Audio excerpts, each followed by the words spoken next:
Ayan, hello. Ito na naman po tayo mga kasari. Magandang umaga. Ayan, at ako ngayon po ay naglilinis. At ayan, magbibigay po tayo ngayon ng konting tips para sa mga gustong magtayo ng or gustong magsimula ng munting sari-sari store. Ayan, sa mga gustong magsimula dyan ay manood po kayo, or kung ayaw naman ay skip nyo na lang po ito.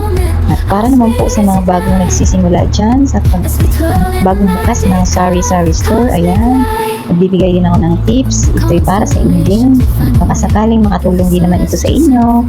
Kaya ayan, kung gusto nyo pakinggan ay pakinggan nyo rin.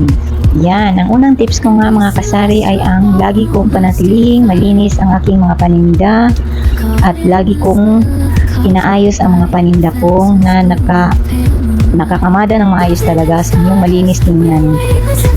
At ang pangalawa naman ay ang laging kompleto dapat ang ating paninda para pagka hinahanap ng customer, lagi tayong merong maibigay sa kanila at ma-serve.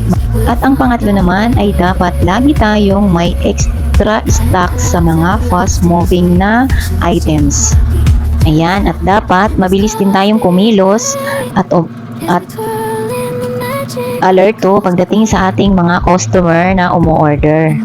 Ayan, habang umu-order pa lang sila, ang ating mga customer ay sa isip pa lang, ang ginagawa ko ay naka-advance calculate na agad. So, naka-total na agad yun sa isip ko. At maibigay ko na agad sa customer ko ang sukli and then para ma-serve ko na rin agad yung pangalawang customer o other customer na dumadating. Kasi ayan na nga, yung customer, lagi kong napapansin na lagi talagang nagmamadali ngayon yung mga customer. Kasi alam mo naman sa panahon ngayon, lagi tayong busy at lagi nagmamadali ang customer. Lagi na lang nagmamadali. Madali. At saka yung ibang customer, ayaw na nilang maghintay. Yun nga, lagi nga nagmamadali. Ayaw na nilang maghintay, kaya ayun, punta na lang din sila doon sa store. Kasi, yun nga, nagmamadali nga. Anyway, may iba naman na naghihintay pag gusto ko naman talaga, or alam nilang kompleto ka lagi sa mga items. Ayun, maghihintay naman sila, willing naman silang maghintay.